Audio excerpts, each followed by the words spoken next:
Hello बच्चों, welcome to Rezang La education. तो आज की क्लास के अंदर जो हम टॉपिक्स पढ़ने वाले हैं, जिनके अंदर हम रेजिस्टिविटी जो डेफिनेशन है उसके बारे में जानेंगे और जो फैक्टर्स रेजिस्टिविटी को अफेक्ट करते हैं उनके बारे में जानेंगे हम। नेक्स्ट हम ओम्स लॉ जो स्टेटमेंट है और उसका सेटअप डायग्राम जो सर्किट डायग्राम है उसके बारे में हम स्टडी करेंगे। और लीनियर नॉन लीनियर जो वोल्टेज करंट की कैरेक्टरिस्टिक्स होंगी उनके बारे में बात करेंगे हम। उसके बाद हम कम्बिनेशन ऑफ रेजिस्टेंसेज जो कि सीरीज कम्बिनेशन और पैरेलल कम्बिनेशन अपने पास होगा उनको हम स्टडी करेंगे, एक फॉर्मूला हम डिराइव करेंगे और उनके ऊपर बेस्ड हम कुछ क्वेश्चंस बनाने की कोशिश करेंगे। तो चलिए स्टार्ट करते हैं आज की क्लास और इनको अच्छे से समझिए आप।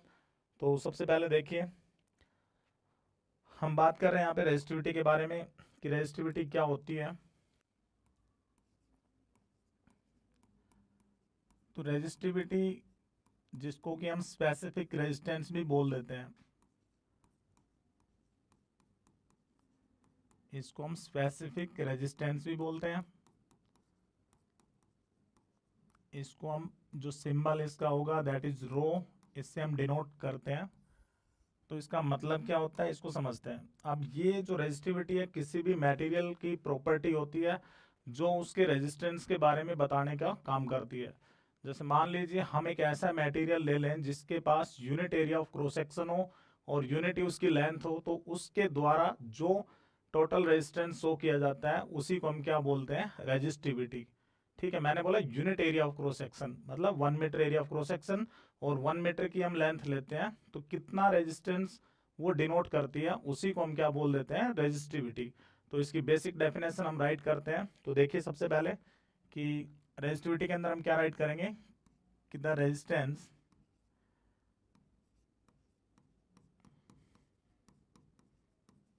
Offered by a conductor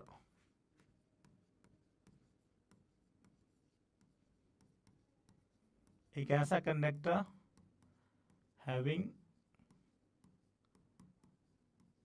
unit length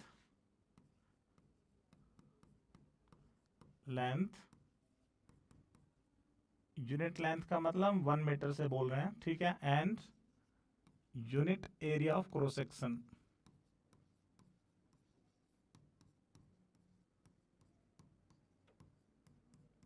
अब unit area of cross section का मतलब दैट इज 1 मीटर स्क्वायर। तो ये चीजें आप उसके डेफिनेशन में राइट कर सकते हो जो मैंने ब्रैकेट में मेंशन किया, नहीं तो आप क्लियरली सीधा भी लिख सकते हो। ठीक है, तो इस चीज पे ध्यान देना आपने। तो मैंने बताया यहाँ पे resistance own by conductor having unit length and unit area of cross section, उसी को हम क्या बोल देते हैं, इज कॉल्ड रेजिस्टिविटी। तो देखिए अभी जो फॉर्मूला हम पीछे पढ़ के आए थे उसी के बिहाफ पे हम इसकी यूनिट भी बनाने का काम करेंगे। तो हमने पढ़ा था अभी तक कि एज जो आर जो फॉर्मूला हमने पढ़ा था वो किसके बराबर होता था, रो एल ओवर ए। ठीक है, तो यहां से हम इसकी बेसिक जो यूनिट रहेगी ऐसा यूनिट वो हम निकाल रहे हैं। तो मैंने रो को लिखा यहाँ पे, सो मैं राइट कर सकता हूँ, so rho is equal to R A over L. तो देखिए अभी इसके अंदर हम आर की जो यूनिट थी, तो रेजिस्टेंस को हम किस में मापते हैं, दैट इज ओम्स के अंदर, और एरिया को हम किस में लेते हैं, मीटर स्क्वायर। तो मैंने एरिया की वैल्यू रख दी मीटर स्क्वायर और लेंथ को हम किस में लेते हैं, मीटर। तो रेजिस्टिविटी की जो यूनिट होगी वो अपने पास कितनी आ गई है, ओम मीटर। ठीक है, तो ये आपने ध्यान रखना है, ये इसकी क्या हो जाएगी, एसआई यूनिट। जो रो है उसको हम किस में डिनोट करेंगे, ओम मीटर। नेक्स्ट चीज इसके अंदर आती है कि भाई ये किन के ऊपर डिपेंड करती है। इसके ऊपर बोर्ड के अंदर क्वेश्चन आता है कि रेजिस्टिविटी कौन कौन से फैक्टर से अफेक्ट होती है। तो ये ध्यान रहे कि कोई भी कंडक्टर जिसकी यूनिट लेंथ और unit area of cross section ये इसकी रिक्वायरमेंट के अंदर आती है, तो इन फैक्टर्स के ऊपर ये डिपेंड नहीं करती है। तो हम यहाँ पे लिखेंगे इसके अंदर कि जो रेजिस्टिविटी होती है भाई,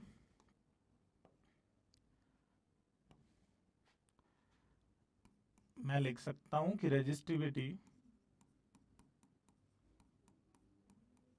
इज इंडिपेंडेंट। तो आपने ध्यान देना बहुत ही अच्छे से, इसके अंदर हम राइट करेंगे कि इंडिपेंडेंट अपॉन, क्योंकि एग्जाम में जब क्वेश्चन आता है तो उसमें फैक्टर्स सारे लिख के दिए जाते हैं।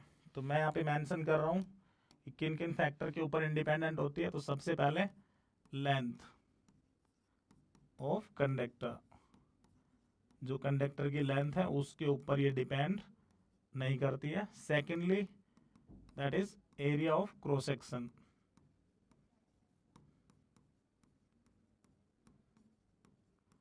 तो इनके ऊपर भी भाई ये डिपेंड नहीं करती है। ठीक है, इन दो फैक्टर्स के ऊपर ये वैल्यू डिपेंड नहीं करती है।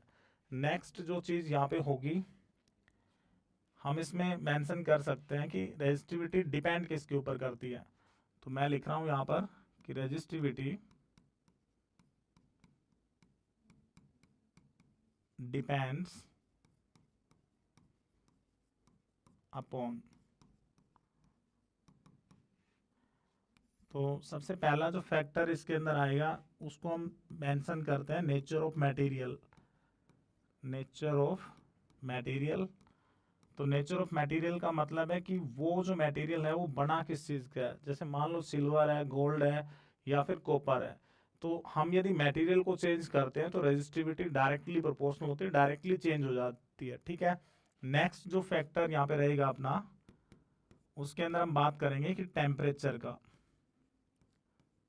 तो टेम्परेचर के जो इफेक्ट होते हैं, जैसे हमने रेजिस्टेंस के अंदर पढ़े थे कि यदि मेटल्स, कंडक्टर की बात हम करते हैं मेटल्स के लिए, तो रेजिस्टेंस डायरेक्टली प्रोपोर्शनल होता था टेम्परेचर के, तो सेम यहाँ पर भी एज इट इज रहेगा। तो मैं यहीं पे मेंशन कर देता हूँ इस चीज को कि for metals,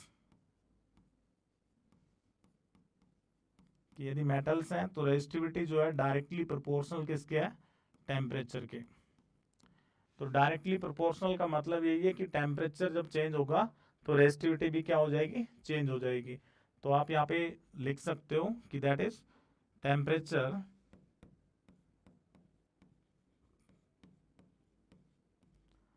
temperature increases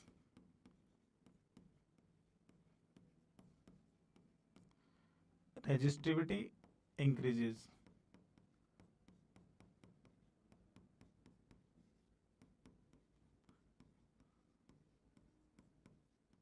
and vice versa।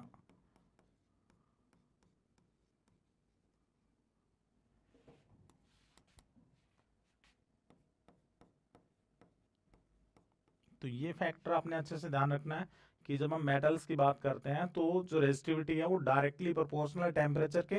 Temperature यदि इंक्रीज हो रहा है तो रेजिस्टिविटी भी क्या हो जाएगी, इंक्रीज। नेक्स्ट यहाँ पर इसी चीज के अंदर हम पढ़ सकते हैं कि यही चीज यदि हम सेमीकंडक्टर के ऊपर पढ़ें इस चीज को, तो देखिए सेमीकंडक्टर के अंदर जो रेजिस्टिविटी होगी वो इनवर्सली प्रोपोर्शनल होगी टेम्परेचर के। तो इनवर्स प्रोपोर्शन का मतलब क्या होता है, यदि टेम्परेचर इंक्रीज तो रेजिस्टिविटी क्या हो जाएगी, डिक्रीज। रेसिप्रोकल फॉर्म के अंदर है। तो यहां पर हम इसमें राइट कर सकते हैं कि if temperature increases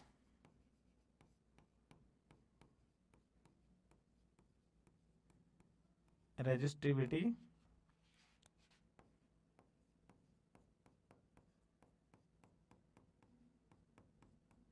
decreases and vice versa। तो इसका अपोजिट भी ट्रू रहेगा। इसका मतलब ये दो फैक्टर्स मैंने बताए जिनके ऊपर डिपेंड करती है और दो फैक्टर्स अपने पास है जिनके ऊपर ये डिपेंड नहीं करती है। तो ये आपने अच्छे से इसको ध्यान रखना है। नेक्स्ट चीज, हम इसमें टेम्परेचर के ऊपर यदि फॉर्मूला को देखना चाहें तो हम वो भी ध्यान रख सकते हैं। तो देखिए मैंने उसके अंदर रेजिस्टेंस में इक्वेशन बताई थी, तो सेम उसी प्रकार से रो टेम्परेचर की हम स्टैंडर्ड इक्वेशन को राइट करें तो rho is equal to rho naught into 1 plus alpha T. तो ये इसकी रेजिस्टिविटी जो वेरिएशन इन टेम्परेचर के साथ है। ठीक है, ये फॉर्मूला है। जैसे वहां पे हमने पढ़ा था R is equal to R nought, तो आर नोट क्या होता था, इनिशियल रेजिस्टेंस, और रो जो यहाँ पे है रो नोट इनिशियल है, और रो किसको डिनोट कर रहा है, विद टेम्परेचर जो इंक्रीमेंट होगा उसके अंदर। ठीक है, या फिर सेमीकंडक्टर के अंदर उसकी वैल्यू डिक्रीज होती है। नेक्स्ट हम इसके अंदर यदि अपने को दो टेम्परेचर गिवन दे रखे होते हैं तो हम इसी चीज़ को इस प्रकार से भी राइट कर सकते हैं। ऑल्सो सेकेंड टेम्परेचर के ऊपर रेजिस्टिविटी, तो फर्स्ट टेम्परेचर के ऊपर resistivity plus 1 alpha T2 minus T1। तो ये फॉर्मूला फिर अपने दोनों इस प्रकार से हम पढ़ते हैं, वेरिएशन विद टेम्परेचर। तो आपसे बोर्ड एग्जाम के अंदर पूछा जाता है तो आपने इसको बहुत ही अच्छे से एक्सप्लेन करना है कि भाई यदि अपने से आंसर में पूछा जाए कि भाई कौन सी चीज़ों के ऊपर रेजिस्टिविटी डिपेंड करती है, तो हम लिखेंगे कि डिपेंड्स किसके ऊपर करती है, सिर्फ नेचर ऑफ मटेरियल। और सेकंड पॉइंट क्या हो जाएगा, टेम्परेचर। तो टेम्परेचर के दोनों चीज़ें मैंने आपको बता दी हैं, तो आप इसको अच्छे से आंसर कर सकते हो। अभी नेक्स्ट इसके बाद हम पढ़ने वाले हैं ओम्स लॉ के बारे में। तो ओम्स लॉ की जो स्टेटमेंट है देखिए आप, ओम्स लॉ में क्या बताता है। तो इसका एक बेसिक सर्किट डायग्राम अपना होता है, मैं इसको सर्किट डायग्राम यहाँ पे ड्रा कर रहा हूँ। सबसे पहले देखिए, ये अपने पास कोई भी एक रेजिस्टेंस हमने ले लिया है, आर रेजिस्टेंस, और मैं इसको जोड़ रहा हूँ एक बैटरी के साथ। नेक्स्ट हमने कोई की यहाँ पे लगा ली है, एक बैटरी अपने पास हो गई है, और मैंने यहाँ पे लगा लिया एक रियोस्टेट। नेक्स्ट जो वोल्ट मीटर हम लगाते हैं, मैंने वोल्ट मीटर यहाँ पे कनेक्ट कर दिया है। और जो कनेक्शन था वोल्ट मीटर का, मैंने आपको बताया था कि उसको हम हमेशा किस में कनेक्ट करते हैं, पैरेलल के अंदर। और ये रियोस्टेट हमने यहाँ पे दिखा लिया है। ये अपने पास एमीटर हो गया जिसको हमने हमेशा किस में कनेक्ट करना है, सीरीज के अंदर। और ये कोई रेजिस्टेंस है, ये बैटरी का जो पॉजिटिव टर्मिनल नेगेटिव टर्मिनल, तो इसी के अकॉर्डिंगली आपने इसको ध्यान रखना है, ammeter is always connected in series, ठीक है। और वोल्ट मीटर कहाँ पे कनेक्ट किया जाएगा, पैरेलल के अंदर। तो जो रियोस्टेट होता है ये एक वेरिएबल रेजिस्टेंस होता है, जिसके अंदर हम रेजिस्टेंस को चेंज करके यहाँ पे वोल्टेज और करंट की जो कैरेक्टरिस्टिक्स है उनको पढ़ने का हम काम करते हैं, ठीक है। तो वहां पर हम देखेंगे कि कुछ जो कर्व्स होते हैं लीनियर आते हैं, कुछ अपने नॉन लीनियर आते हैं। तो फिलहाल 10th क्लास के अंदर हम लीनियर कर्व्स को पढ़ते हैं, क्योंकि नॉन लीनियर जो होता है हम हायर स्टैंडर्ड्स के अंदर पढ़ेंगे, बट हम इसके बारे में हल्का सा आपको यहाँ पे टच देंगे। तो देखिए, सबसे पहले ओम्स लॉ की जो स्टेटमेंट है वो क्या बोलता है भाई, ओम्स लॉ कि जब भी एट कांस्टेंट, ये पैरामीटर्स आपने ध्यान रखने हैं कि यदि हम कांस्टेंट टेम्परेचर रखें, कांस्टेंट टेम्परेचर को कांस्टेंट रहना बहुत ही जरूरी है, ठीक है। At constant temperature, pressure,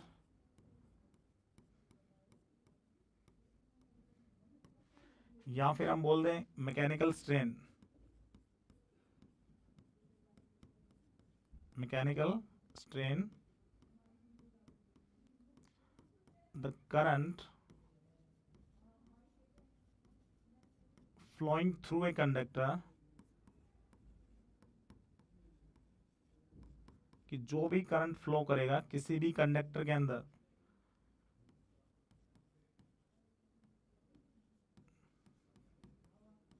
is found to be directly proportional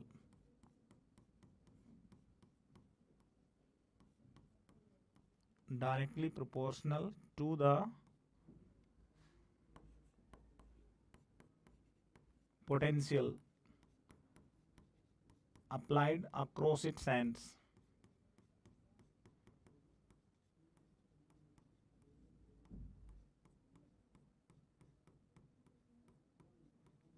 ठीक है, तो ये इसकी स्टेटमेंट हो गया।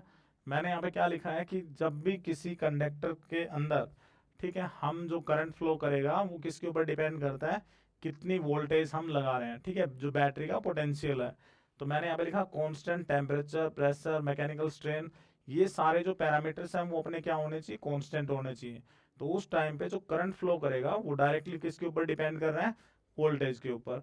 तो मैं यहाँ पे लिख सकता हूँ इस चीज को कि I जो होगा वो डायरेक्टली प्रोपोर्शनल किसके है भाई, V के, ठीक है। तो हम इसको राइट कर सकते हैं, तो मैं लिख रहा हूं यहां पर कैन बी री रिटन एज V जो हो गया डायरेक्टली प्रोपोर्शनल टू I, ठीक है। हमने यहां पे लिख लिया कि कैन बी, आई जो है डायरेक्टली प्रोपोर्शनल टू वी, हम इसको राइट कर सकते हैं वी डायरेक्टली प्रोपोर्शनल टू आई। अब इसमें नेक्स्ट हम आगे चलते हैं, तो मैंने लिखा v जो था डायरेक्टली प्रोपोर्शनल था किसके भाई, i के। अब इस प्रोपोर्शनलिटी को यदि हम हटाते हैं तो v is equal to R I. तो ये आपने ध्यान देना है कि जो कांस्टेंट होता है वो हमेशा आगे लिखा जाता है, ठीक है, v is equal to R I. लेकिन हम जैसे अपनी बुक्स के अंदर आता है हम उसमें लिख देते हैं v is equal to I R, ठीक है। तो यदि आपसे प्रैक्टिकल टाइम पे ये चीज़ें पूछी जाती हैं तो इसको आप अच्छे से आंसर करोगे। तो यहाँ पे यही चीज़ है, तो हम इसको लिख लेते हैं जनरली, जो जनरल फॉर्म होती है हम उसमें हम लिख लेते हैं that is v equal to I R, ठीक है। तो ये आपने ध्यान देना है कि ये इसकी क्या कहलाती है, करेक्ट फॉर्म,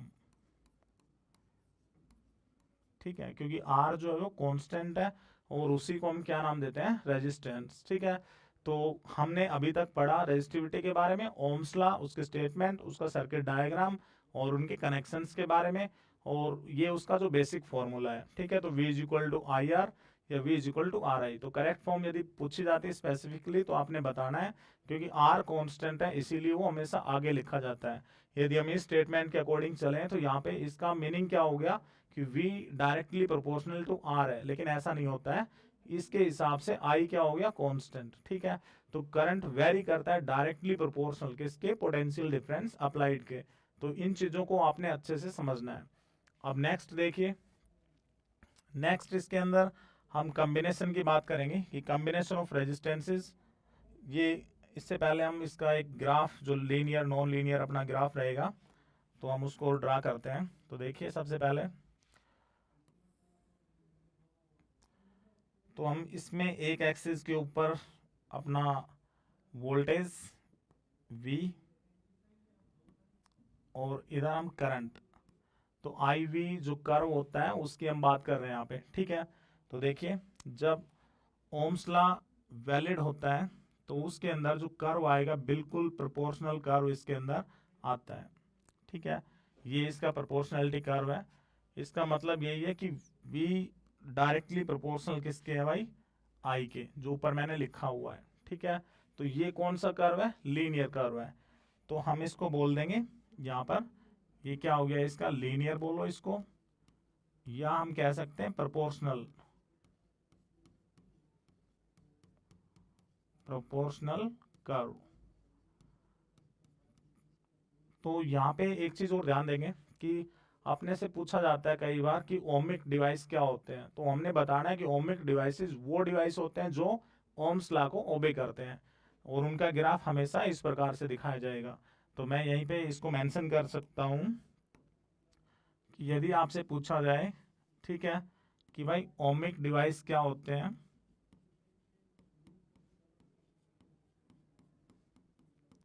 तो जो जनरली कंडक्टर्स हैं वो ओमिक डिवाइस अपने हैं, ठीक है। तो हम यहाँ पे बता सकते हैं कि ओमिक डिवाइस का मतलब क्या होता है कि which obeys Ohm's law, which obeys Ohm's law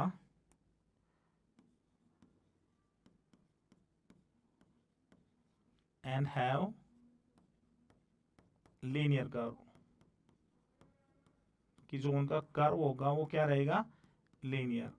example इसके हम बता सकते हैं कि जनरली जो कंडक्टर्स होते हैं वो सारे क्या है अपने पास, ओमिक डिवाइस होते हैं, ठीक है। तो ये आप इसके अंदर बता सकते हो। सेकंड चीज इसी के अंदर जो नॉन लीनियर का भी अपने से पूछ लिया जाता है कई बार, तो मैं उसका भी डायग्राम यहाँ पे मेंशन कर देता हूँ।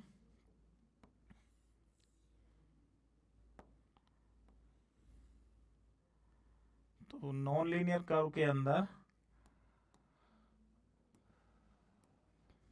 नॉन लीनियर में कई वेरिएशन आती है भाई अपने पास, इस प्रकार से भी ग्राफ जा सकता है, या फिर नॉन लीनियर के अंदर हम एक ग्राफ और प्लॉट कर सकते हैं अपना, हम इसको इस टाइप से भी दिखा सकते हैं, जो कि सेमीकंडक्टर डिवाइसेस होते हैं, ये इस प्रकार से, ठीक है। तो ये जो होते हैं दोनों ओम्स लॉ को ओबे नहीं करते, और ये जो कर्व है कौन से कहलाएंगे, नॉन लीनियर कर्व्स, क्योंकि यहाँ पर करंट इस तरफ, ये अपनी वोल्टेज की वेरिएशन, तो जो करंट है वो डायरेक्टली वोल्टेज के साथ वेरी नहीं कर रहा है, तो ये जो दोनों कर्व्स हैं वो कौन से कर्व है भाई? Non linear curve.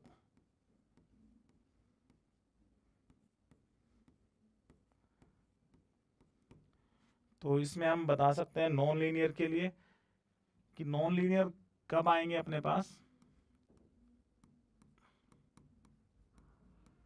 Non linear curve किसके लिए आएंगे? तो आप अभी मैंने बताया एक ओमिक डिवाइस होते हैं और एक क्या होते हैं? Non ohmic devices. तो हम यहाँ पे मेंशन कर सकते हैं कि जब बात की जाएगी नॉन ओमिक डिवाइसेस की,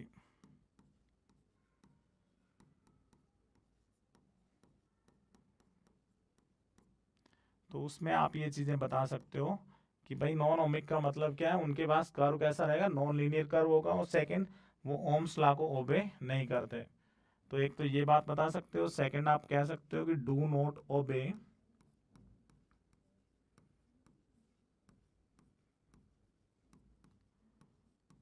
ओम्स लॉ। तो ये दोनों चीजें आप इसमें बता सकते हो। और एग्जाम्पल इसके अंदर हम बता सकते हैं कि भाई जो एग्जाम्पल होंगे इसके, जो कि सेमीकंडक्टर डिवाइसेस होते हैं।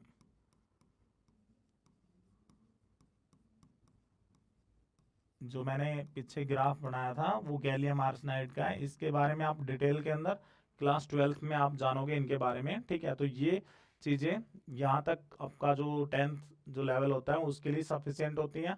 नेक्स्ट इसके बाद हम आगे बढ़ते हैं। तो अब बात करेंगे हम कम्बिनेशन ऑफ रेजिस्टेंसेज की। तो रेजिस्टेंसेज में मैंने स्टार्टिंग में आपको बताया था कि हम दो प्रकार से कंबाइन करते हैं। एक सीरीज कम्बिनेशन का फॉर्मूला हम ड्राइव करेंगे और एक हम पैरेलल कम्बिनेशन के लिए चलेंगे। तो देखिए आप, सबसे पहले हम यहाँ पे सबसे पहले बात करते हैं रेजिस्टेंसेस इन सीरीज कॉम्बिनेशन।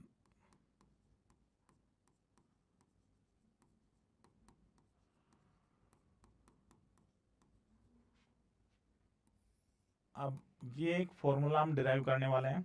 तो मैं एक सर्किट डायग्राम यहाँ पे प्लॉट करता हूँ। तो मैंने मान लिया कि ये कोई रेजिस्टेंस है अपना R1, ये कोई दूसरा मैंने रेजिस्टेंस ले लिया, और मैं ये कोई एक और R1, R2 और R3, ये मैंने रेजिस्टेंसेस ले लिए। मैंने इनको कनेक्ट कर दिया एक सेल के साथ या बैटरी के साथ, और ये अपनी की हमने इसको V जो पोटेंशियल है बैटरी का उससे हमने कनेक्ट कर दिया। तो सर्किट जब हम क्लोज करते हैं की को, की का मतलब है कि वो सर्किट के अंदर करंट, जब हम इसको ओपन रखेंगे तो कोई करंट फ्लो नहीं करेगा। हम इसको क्लोज कर देते हैं, प्लग कर देंगे, तो सर्किट के अंदर एक पाथ बन जाता है जहां पर करंट फ्लो करेगा। तो वो जो क्लोज और कंटिन्यूस पाथ होता है उसी को हम क्या नाम देते हैं? सर्किट।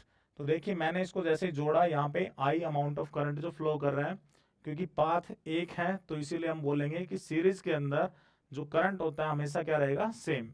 तो मैं अभी यहाँ पे बोल रहा हूँ आपको कि भाई यदि करंट सेम है तो ये जो रेजिस्टेंस अलग है तो ये अपना कुछ पोटेंशियल V1 लेगा। नेक्स्ट दूसरा रेजिस्टेंस अलग है, ये अपना V2 पोटेंशियल का ड्रॉप करेगा, और ये अपना V3 पोटेंशियल का ड्रॉप करेगा। तो ये आपने समझना है। इन्हीं की वैल्यूज हम निकालेंगे और एक जनरल फॉर्मूला हम डिराइव करेंगे जो कि आगे हमारे काम आएगा। तो हम बढ़ते हैं इसके अंदर।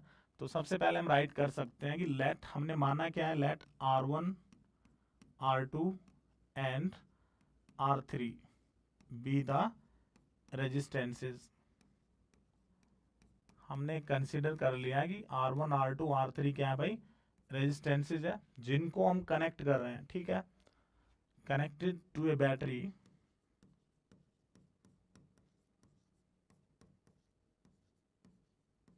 हमने किसी भी बैटरी के साथ कनेक्ट कर दिया ऑफ पोटेंशियल V।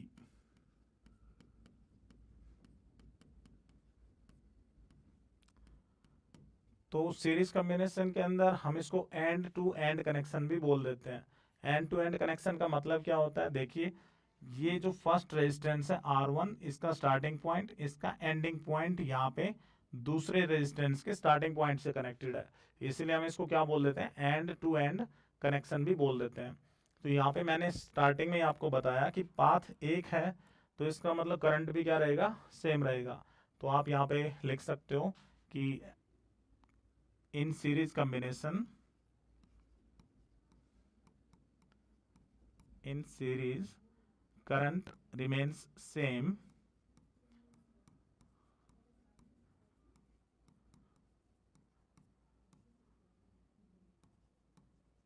जबकि while potential divides।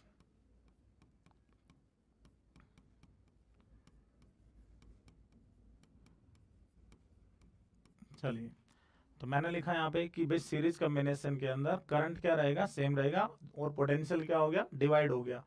तो हम एक जनरल इक्वेशन बना रहे हैं। सबसे पहले देखिए यहाँ पे जो बैटरी V है उसी में से कुछ वोल्टेज जो है फर्स्ट रेजिस्टेंस ले रहा है, सेकंड जो रेजिस्टेंस है वो भी कुछ V2 amount of voltage draw कर रहा है अपनी ऑपरेशन के लिए, ऐसे V3। तो मैं क्या राइट कर सकता हूँ इनिशियली कि जो टोटल बैटरी का पोटेंशियल है वो 3 हिस्सों के अंदर चला गया, that is V1 plus V2 plus V3। तो इसको हम नाम देंगे इक्वेशन नंबर 1। ठीक है, अभी इसके बाद हम आगे बढ़ें तो हमने V1 की वैल्यू निकाल ली कि कितना पोटेंशियल फर्स्ट रेजिस्टेंस ने लिया है। तो मैं यहाँ पे लिखूंगा इसके अंदर कि पोटेंशियल ड्रॉप, हम इसमें लिख रहे हैं यहाँ पे कि पोटेंशियल ड्रॉप अक्रॉस R1 किसके द्वारा, बाय ओम्स लॉ। तो ओम्स लॉ की जो स्टेटमेंट थी उसके अकॉर्डिंग हम लिखेंगे यहाँ पे, क्योंकि ओम्स लॉ हमें पढ़ाता है V is equal to I R. तो देखिए मैंने आपको बताया कि करंट क्या रहेगा, सेम। तो फर्स्ट रेजिस्टेंस के लिए हम निकाल रहे हैं वैल्यू, तो इसीलिए मैं इसके अंदर क्या कर दूंगा, इसको R1 और ये पोटेंशियल V1। सिमिलरली हम इसमें सेकंड के लिए और थर्ड की वैल्यूज नोट करेंगे यहाँ पे। तो मैं इसमें लिख रहा हूँ सिमिलरली जो V2 की वैल्यू आएगी अपने पास वो किसकी इक्विवेलेंट हो जाएगी, दैट इज IR2, और V3 की वैल्यू अपने पास किसके बराबर हो जाएगी, IR3। तो हमने तीनों जो रेजिस्टेंसेस थे अलग अलग, इनका हमने क्या निकाल लिया है, एक पोटेंशियल का जो ड्रॉप था अलग अलग हमने निकाल लिया है। अब हम इस कंप्लीट सर्किट को रीड्रॉ करते हैं, और मैं इस कंप्लीट सर्किट के जो रेजिस्टेंस है उसको RS से दिखा देता हूं। जो सेल एज इट इज थी अपनी बैटरी हमने लगा ली है ये V वोल्ट की, और वो same I amount of current circuit को सप्लाई कर रही है। तो मैंने RS जो है वो इक्विवेलेंट रेजिस्टेंस मान लिया है। तो उस केस के लिए हम क्या लिखेंगे यहाँ पे कि लेट RS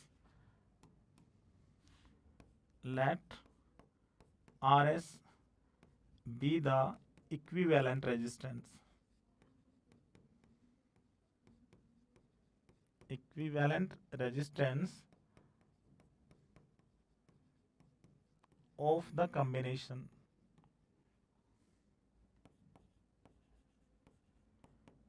ठीक है, which shows the same effect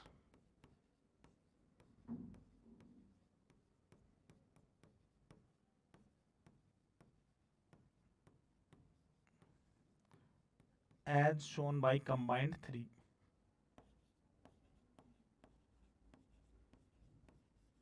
जो सर्किट के ऊपर बिल्कुल वही इफेक्ट डालता है जो बाकी तीनों मिलके मतलब करते हैं। इंडिविजुअली जो तीनों मिलने के बाद जो इफेक्ट या जो करंट हम सर्किट को मिल रहा है वो सेम काम RS इक्विवेलेंट रेजिस्टेंस शो करता है। तो इसीलिए हम इसके अंदर अगेन यहाँ पे राइट कर सकते हैं, सो V जो वोल्टेज होगी वो किसके बराबर हो जाएगी अपने पास, IRS। अब ये जो वैल्यूज हमने निकाली V1, V2, V3 और जो टोटल बैटरी का पोटेंशियल V था उसके लिए, इन सभी वैल्यूज को उठा के हम किस में पुट कर देंगे, इक्वेशन नंबर 1 के अंदर। तो मैं यहाँ पे राइट कर रहा हूं, यूजिंग ऑल दिस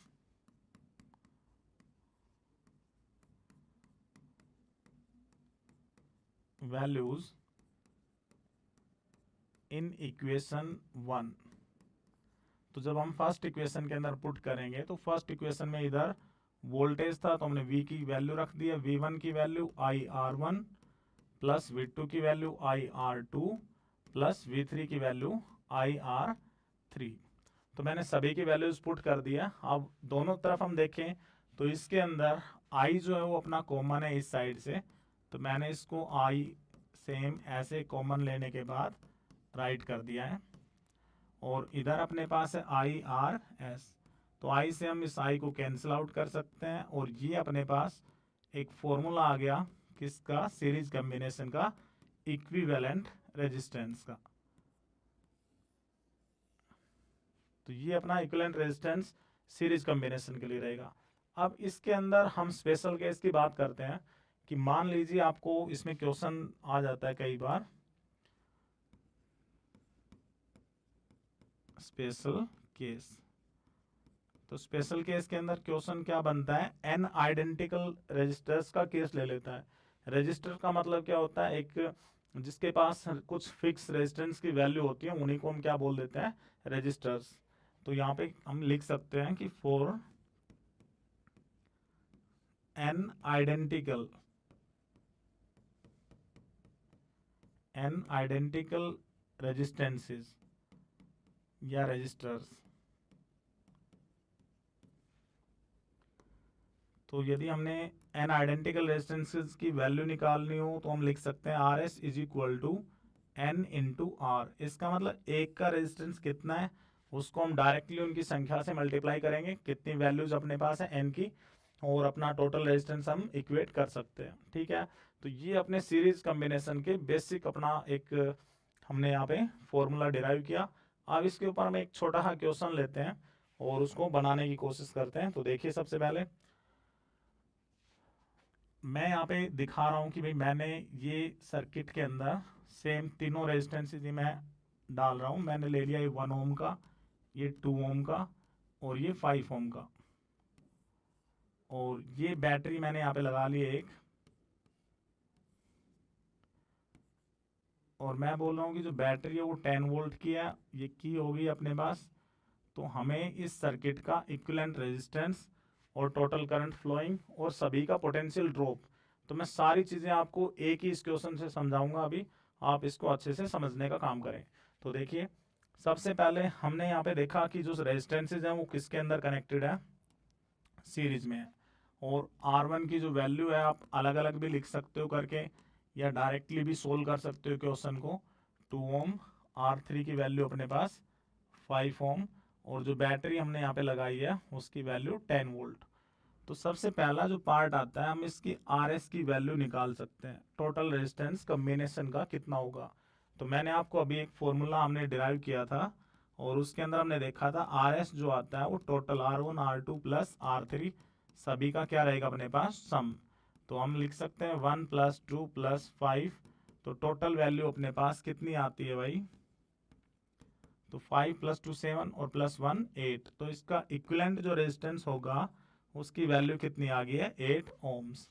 तो ये तो हो गया टोटल रेजिस्टेंस। अब यदि हमें करंट चाहिए तो हम करंट की वैल्यू निकालेंगे इसके अंदर। तो मैं राइट कर सकता हूँ कि I जो होता है वो V अपॉन में किसके बराबर हो जाएगा, RS, क्योंकि टोटल करंट के लिए टोटल रेजिस्टेंस लिया जाएगा।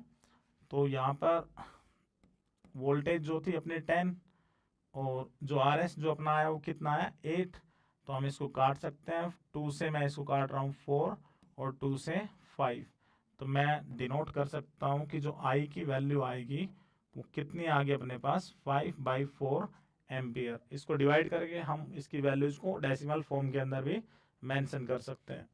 नेक्स्ट काम, हमने यहाँ पे मान लीजिए V1 की वैल्यू निकालनी हो। जैसे मैंने बताया था पहला रेजिस्टेंस है, तो इसका पोटेंशियल का ड्रॉप V1, इसका पोटेंशियल का ड्रॉप V2, और इसका पोटेंशियल का ड्रॉप V3। तो इन तीनों की वैल्यू हम निकाल रहे हैं। तो सिंपल, बिल्कुल स्टार्टिंग में जब हमने फॉर्मूला बनाया था उस टाइम पे लिखा था कि V1 किसके बराबर होगा, IR1। तो हम यहीं पे इसकी वैल्यू को बना रहे हैं। अब देखिए, जो I की वैल्यू है वो अपनी यहाँ पे कितनी आई है, 5/4। तो मैं I की जगह पर I की वैल्यू रख रहा हूँ 5/4, मल्टीप्लाई में फर्स्ट रेजिस्टेंस कितना है अपना, 1 ओम का। तो 1 है तो हम इसको लिख सकते हैं 1 ही, और 5 × 1 मतलब 5 अपॉन में 4। तो ये इतनी वोल्ट पहला रेजिस्टेंस जो ड्रॉप कर रहा है। नेक्स्ट इसी प्रकार से हम आगे बढ़ते हैं। तो V2 की वैल्यू दैट इज IR2। तो I की वैल्यू सेम है क्योंकि करंट क्या रहेगा सीरीज के अंदर, सेम, और R2 रेजिस्टेंस वो कितना दे दिया अभी, 2 के इक्विवेलेंट। तो इस 2 से हम 1, यहाँ पे 2, तो मैं मेंशन कर सकता हूँ ये 5/2 वोल्ट हो गया। पॉइंट्स में आप डेसिमल में इनको फर्दर एक्सप्रेस कर सकते हो। नेक्स्ट हमें चाहिए V3 जो अपना पोटेंशियल का ड्रॉप है, तो that is V3 is equal to IR3। तो I की वैल्यू 5/4 मल्टीप्लाई जो रेजिस्टेंस वो कितना है 5, तो हम इसको जोड़ेंगे तो वैल्यू कितनी आती है 25/4 वोल्ट। अब ये अपनी अलग अलग जो पोटेंशियल का ड्रॉप सारे रेजिस्टेंसेज इंडिविजुअली करेंगे, उनकी वैल्यूज हमने बना ली हैं, टोटल करंट हमने बना लिया और टोटल इसका रेजिस्टेंस। तो यहाँ पर आप अपना आंसर भी मैच कर सकते हो कि यदि हमने देखना हो कि क्वेश्चन की वैल्यूज अपनी सेम आई है नहीं आई है, तो यदि हम इन सभी वैल्यूज को जोड़ेंगे तो हमें बैटरी का पोटेंशियल मिलना चाहिए 10 वोल्ट। तो अपना आंसर साथ के साथ क्या हो जाएगा, वेरीफाई भी हो जाता है। तो आप इसको जो क्वेश्चन था शायद अच्छे से समझ गए होंगे, नहीं तो एक बार आप फिर से इसको रिवाइज करो स्टेप बाय स्टेप, तो आपको ढंग से समझ में आएगा। और प्रैक्टिस क्वेश्चंस आप इसके ऊपर बना के देख सकते हो, खुद से सर्किट को ड्रा करके वैल्यूज को बना सकते हो।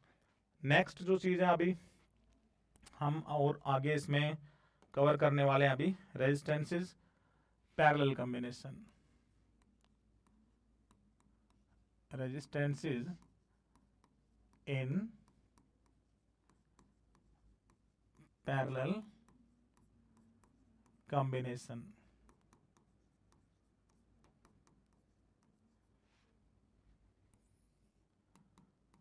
तो देखिए पैरेलल कॉम्बिनेशन का मतलब होता है कि जब रेजिस्टेंसेज जिनके जो स्टार्टिंग पॉइंट है वो सभी एक तरफ इकट्ठे कर दिए जाएं और एंडिंग पॉइंट एक तरफ, तो स्टार्टिंग पॉइंट सारे बैटरी के एक टर्मिनल पे, एंडिंग पॉइंट सारे बैटरी के दूसरे टर्मिनल पे। यदि इस प्रकार का कनेक्शन हम करते हैं तो कनेक्शन कौन सा बन जाता है अपने पास, पैरेलल कनेक्शन। तो आप समझिए इनको, मैं सर्किट के अंदर यहाँ पे एक डायग्राम ले रहा हूँ। तो देखिए मैंने ये सेम जैसे हमने पीछे ड्रा किया था, ये R1, ये 3 रेजिस्टेंसेस थे, मैंने इनके स्टार्टिंग पॉइंट ये यहाँ पे ज्वाइन कर दिए। ये R1 पहला रेजिस्टेंस, ये R2 दूसरा रेजिस्टेंस, ये R3 तीसरा रेजिस्टेंस, और इनको हम जोड़ रहे हैं यहाँ पे एक बैटरी के थ्रू। तो हमने इनको इस प्रकार से जोड़ दिया है, ये की होगी अपने पास और ये बैटरी। तो देखिए अभी ये जो बैटरी है कोई भी करंट आई जब यहाँ पे छोड़ रही है अपने पास, तो यदि हम इस सर्किट में आगे बढ़ते हैं तो इस पॉइंट के ऊपर आके आप देखोगे कि अपने पास 2-3 या मल्टीपल पाथ्स हो गए हैं। तो जब भी करंट जो है मल्टीपल पाथ्स के ऊपर फ्लो करता है तो इसका मतलब वहीं से जो कनेक्शन है वो किस में हो गया, पैरेलल के अंदर। तो आप इसको समझिए, मैं मान लेता हूँ कि ये फर्स्ट ब्रांच है, इसके अंदर जो करंट जा रहा है वो I1, यहाँ पे जो करंट जा रहा है वो I2, और यहाँ पे करंट जो जा रहा है उसको हम नाम दे लेते हैं 3। तो ये बिल्कुल अपोजिट सेंस के अंदर हो जाएगा कि जब पैरेलल कॉम्बिनेशन की बात की जाएगी तो जो करंट है वो क्या हो रहा है, डिवाइड होगा। क्योंकि सीरीज में हमने देखा था पीछे कि करंट क्या रहेगा अपना सेम और पोटेंशियल क्या होती थी वहां पे डिवाइड। यहाँ पे बैटरी का पोटेंशियल सभी रेजिस्टेंसेज के लिए क्या रहेगा, सेम। ठीक है, डिवाइड कौन हो रहा है यहाँ पे, करंट, क्योंकि मल्टीपल पाथ्स हैं। तो मैंने इसीलिए यहाँ पे I1 I2 I3 दिखा दिया है। अभी हम इस चीज को मेंशन करते हैं नेक्स्ट आगे। तो मैं लिख रहा हूं भाई यहाँ पे कि मैंने माना क्या है कि let R1 R2 and R3 be the resistances. इनको हम कनेक्ट कर रहे हैं, कनेक्टेड टू बैटरी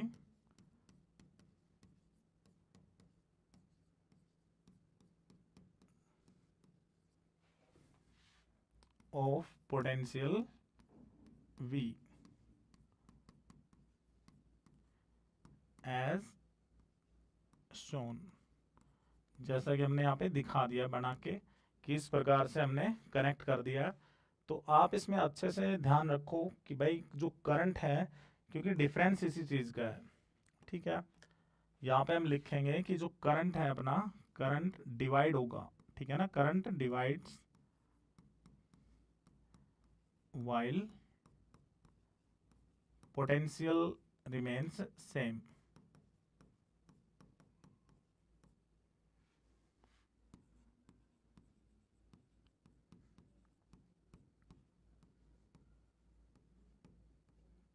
सो इसको दोबारा समझो कि यदि हमने रेजिस्टेंसेस लिए R1 R2 R3 तो सभी का जो स्टार्टिंग पॉइंट है, जैसे इसका स्टार्टिंग पॉइंट ये था इधर, दूसरे का स्टार्टिंग पॉइंट यहाँ पे, तीसरा यहाँ पे है, तो सभी के स्टार्टिंग पॉइंट हमने ये सेम टर्मिनल पे जो पॉजिटिव टर्मिनल है उसके ऊपर कनेक्ट किए हैं, और जो सभी एंडिंग पॉइंट्स हैं वो किस पे किए हमने, नेगेटिव पर। तो जब इस प्रकार से कनेक्शन होता है, कनेक्शन किसके अंदर कहलाएगा, पैरेलल। और पैरेलल में सेम क्या रहेगा, पोटेंशियल, और डिवाइड कौन होगा, करंट। तो हम उसी के हिसाब से इक्वेशन बनाएंगे। तो मैं यहाँ पे राइट कर सकता हूँ, सो जो टोटल करंट होगा वो इस बार मल्टीपल पाथ्स होने के कारण डिवाइड हो गया, तो आई जो है total I1 plus I2 plus I3, और ये अपनी इक्वेशन नंबर 1 हमने यहाँ पे बना ली है। तो इस बार हम ओम्स लॉ के थ्रू जो करंट डिवाइड हो रहा है तो करंट की ही वैल्यू हम निकालेंगे, क्योंकि पोटेंशियल सेम है। तो हम चलते हैं नेक्स्ट आगे। तो मैं लिख रहा हूँ इसके अंदर कि करंट फ्लोइंग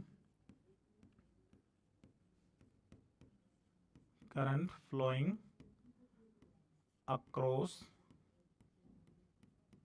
R1 किसके द्वारा, बाई ओम्स लॉ। तो हम एक की वैल्यू निकाल रहे हैं, उसी के द्वारा हम आगे उनकी वैल्यूज को सिमिलरली राइट कर लेंगे। तो वोल्टेज करंट गुणा में रेजिस्टेंस, तो करंट क्या होगा, वोल्टेज डिवाइड बाई रेजिस्टेंस। तो हम यहाँ पे लिख सकते हैं, so V is equal to, so I की वैल्यू निकालनी है, तो I1 is equal to V by में R1। इसी तरीके से सिमिलरली जो I2 होगा अपने पास वो किसके इक्विवेलेंट हो गया, V बाई R2, एंड जो I3 होगा अपने पास वो किसके इक्विवेलेंट हो गया, V बाई R3।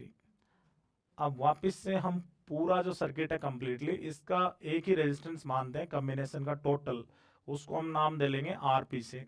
तो मैं सर्किट को रीड्रा कर लेता हूँ यहाँ पर, और मैंने ये इसको नाम दे दिया कि ये RP रेजिस्टेंस है, जो कि इसका इक्विवेलेंट रेजिस्टेंस है।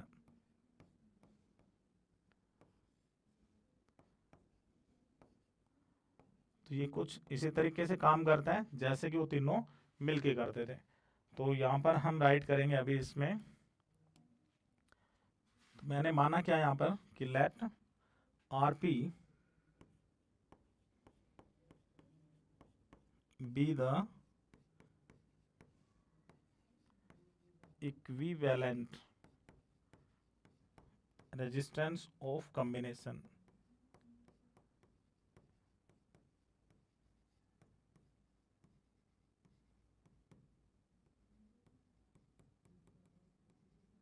कि RP जो है अपना सर्किट का क्या है, इक्विवेलेंट रेजिस्टेंस है।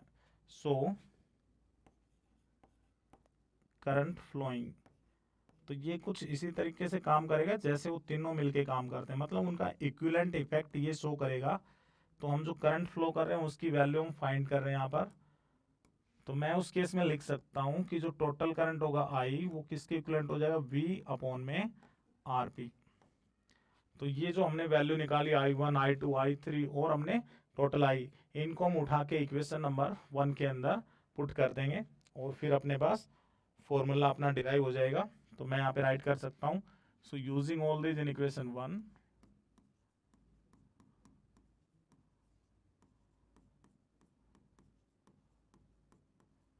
इन इक्वेशन 1 वी हैव,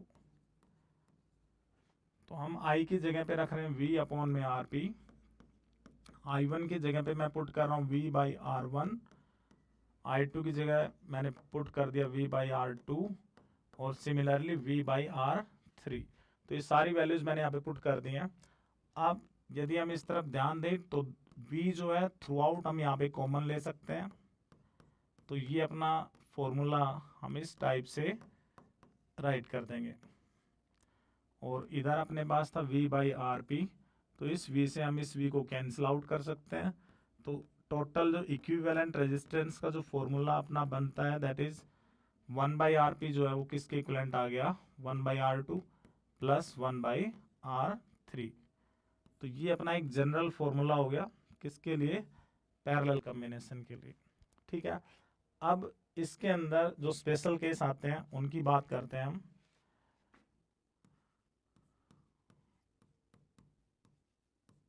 तो स्पेशल केस के अंदर सबसे पहले हम मान लेते हैं कि फॉर टू रेजिस्टेंसेस, यदि अपने पास सिर्फ दो ही रेजिस्टेंस हों, फॉर टू रेजिस्टेंसेस, तो दोनों रेजिस्टेंसेस के लिए हम R3 को यहाँ से हटा देंगे। तो फॉर्मूला क्या बन गया, 1/RP is equal to 1/R1 plus 1/R2। तो यहाँ पर आप इसको डायरेक्टली, क्योंकि वो रेसिप्रोकल फॉर्म में आता है, तो यहाँ पे आप इनको इस प्रकार से भी राइट कर सकते हो कि दोनों की मल्टीप्लाई और डिवाइड कर देंगे दोनों के सम से। तो जो फाइनल आंसर आएगा उसके अंदर हमें उसको रेसिप्रोकल नहीं करना पड़ेगा, नहीं तो यहाँ से हम निकालेंगे तो हमने रेसिप्रोकल करना पड़ता है लास्ट में। एक क्वेश्चन मैं सोल्व करके दिखाऊंगा, फिर आप समझोगे। नेक्स्ट यहाँ पे हम ले लेते हैं कि फॉर एन आइडेंटिकल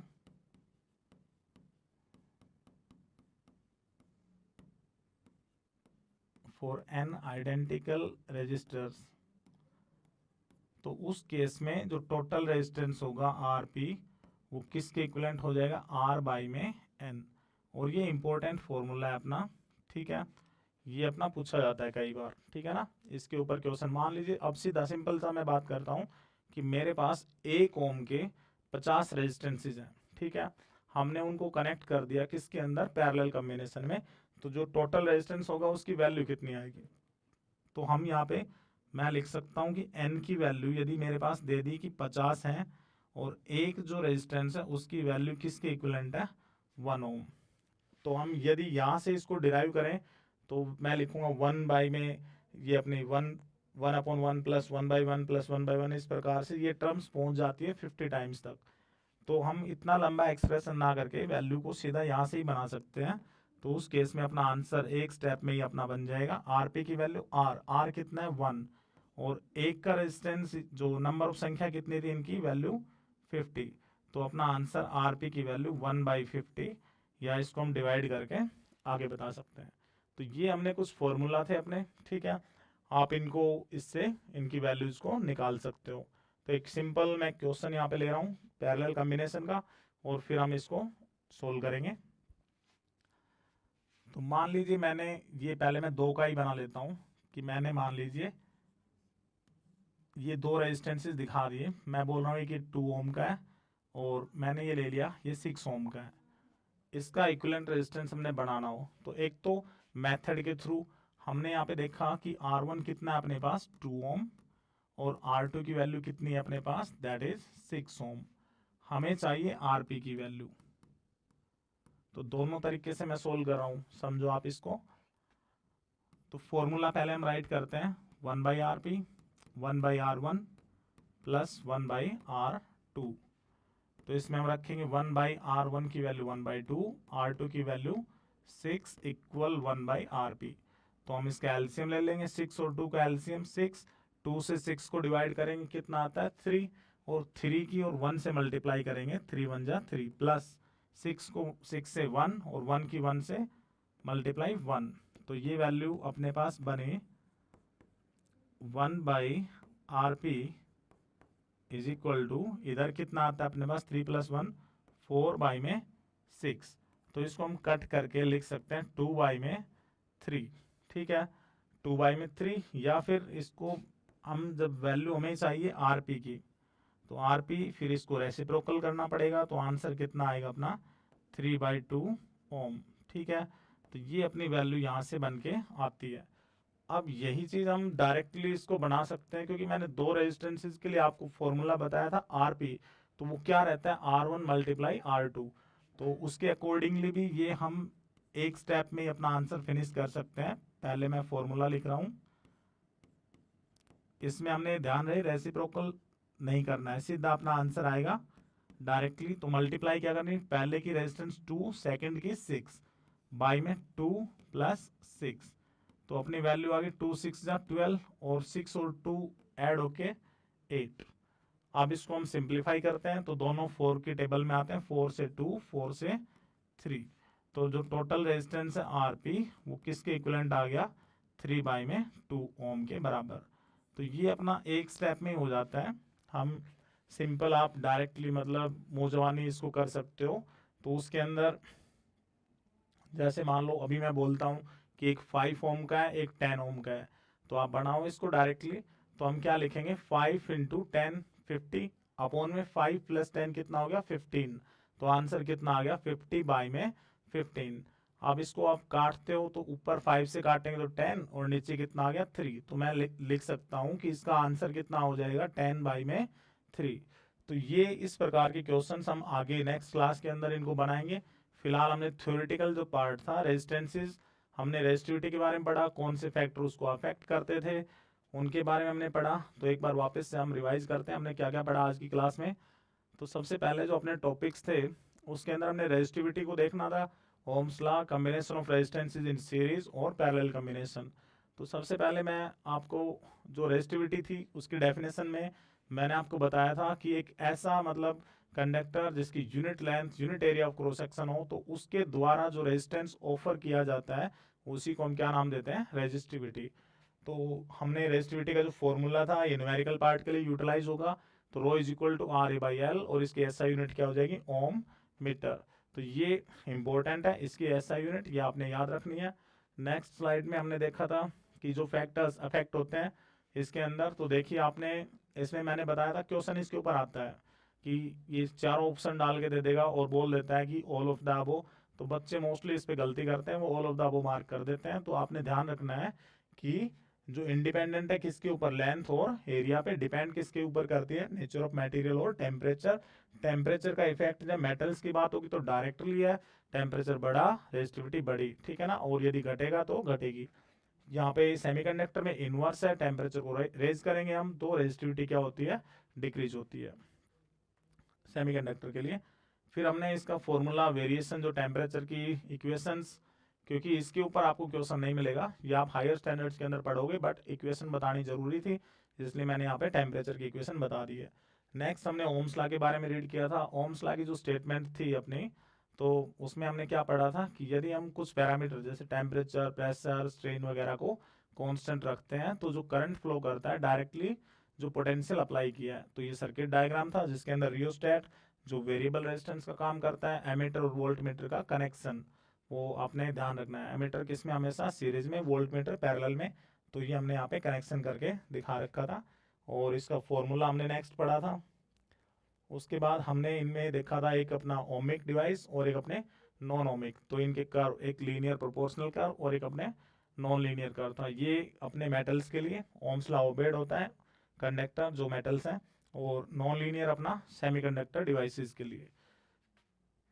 नेक्स्ट हमने इसमें देखा था नॉन ओमिक के अंदर मैंने आपको पॉइंट्स बताए थे, ये आप मेंशन कर सकते हो यदि एग्जाम में पूछा जाता है तो, ग्राफ भी। फिर हमने रेजिस्टेंस सीरीज कॉम्बिनेशन का फॉर्मूला हमने डिराइव किया था। तो जो इक्विवेलेंट रेजिस्टेंस था आर एस सीरीज में, वो किसके इक्वल आता है, अपना R1 plus R2 plus R3। और जो एन आइडेंटिकल केस हो तो आर एस किसके इक्वल, एन आर के इक्वल। और फिर हमने डिराइव किया था पैरेलल कॉम्बिनेशन का फॉर्मूला, और पैरेलल कॉम्बिनेशन के अंदर हमने एक क्वेश्चन भी किया था, और पैरेलल कॉम्बिनेशन का जो जनरल फॉर्मूला था हमने उसका डेरिवेशन किया। तो उसमें जो फॉर्मूला अपना निकल के आ रहा था वो किसके इक्वलेंट आया, अपना 1/r p equal to 1/r1 plus 1/r2 plus 1/r3। दो उसके स्पेशल केस मैंने आपको बताए, ठीक है। और नेक्स्ट उसी के बिहाफ पे हमने एक क्वेश्चन यहाँ पे कवर किया है। और इसमें एक चीज़ और आप ध्यान रख सकते हो कि यदि आपसे R S by R P की वैल्यू पूछ ली जाए तो आप इसके अंदर आर एस एन आइडेंटिकल के लिए किसके बराबर था, एन आर के बराबर, और आर पी किसके बराबर है, दैट इज आर बाई में एन के बराबर। तो ये एन कहाँ चला जाएगा, ऊपर। तो हम इसको कैसे लिख सकते हैं, एन इंटू एन हो गया एन का स्क्वेयर इंटू आर बाई में आर, तो आर से आर खत्म। तो मैं यहाँ पे क्या लिख सकता हूँ कि R S upon R P जो होगा वो किसके इक्वल आ जाएगा, एन का स्क्वेयर। तो ये अपने पास एक फॉर्मूला और मैंने आपको बता दिया है, तो इसको आप पढ़ेंगे अच्छे से स्लाइड के अंदर। और एक ये क्वेश्चन जो हमने बनाया था इसका रेजिस्टेंस, इनको प्रैक्टिस कीजिए क्वेश्चंस को, तो होपफुली आप सभी अच्छे से बना पाओगे। और आज की जो क्लास है अपनी, इसमें हमने ये टॉपिक सभी कवर किए हैं। नेक्स्ट क्लास के अंदर हम आगे बढ़ेंगे जिसमें हम पावर वगैरह या फिर अपना हीटिंग इफेक्ट वगैरह उसकी प्रैक्टिकल एप्लीकेशंस उनको हम पढ़ने का काम करेंगे। तो आज की क्लास में इतना ही। लाइक कीजिए और सब्सक्राइब कीजिए चैनल को।